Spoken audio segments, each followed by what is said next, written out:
വിദേശ പഠനത്തിനായി language score നേടാൻ ഒരുങ്ങുമ്പോൾ ഇനിയെല്ലാം quick and easy with PTE training from Mentor Academy. ഇപ്പോൾ കൂടുതൽ രാജ്യങ്ങളിൽ എല്ലാ പ്രമുഖ യൂണിവേഴ്സിറ്റികളും ആക്സെപ്റ്റ് ചെയ്യുന്നു.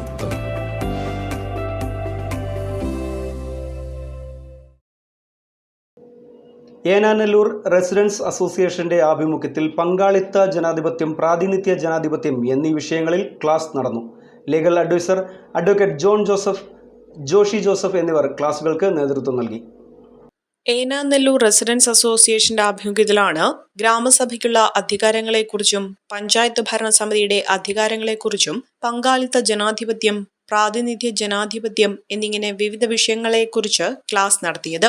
Legal adviser advocate John Joseph, Joshy Joseph എന്നിവരാണ് ക്ലാസ് നയിച്ചത്. യോഗത്തിൽ residents association president Paulose Mankathel അധ്യക്ഷത വഹിച്ചു. 12, 13 വാർഡിലെ 100ഓളം ആളുകളാണ് യോഗത്തിൽ പങ്കെടുത്തത്. പ്ലൈവുഡ് കമ്പനിയുടെ ദോഷവശങ്ങളെക്കുറിച്ചും പ്രതിരോധിക്കേണ്ട നിയമവശങ്ങളെക്കുറിച്ചുമെല്ലാം യോഗത്തിൽ ചർച്ച ചെയ്തു. വർക്കിംഗ് പ്രസിഡന്റ് ഇമ്മാനുവൽ പാലക്കുഴി, മറ്റ് പ്രതിനിധികൾ തുടങ്ങിയവർ യോഗത്തിൽ പങ്കെടുത്തു. ചമയങ്ങളില്ലാതെ, ചായമില്ലാതെ, മായമില്ലാതെ, ഹൈസ.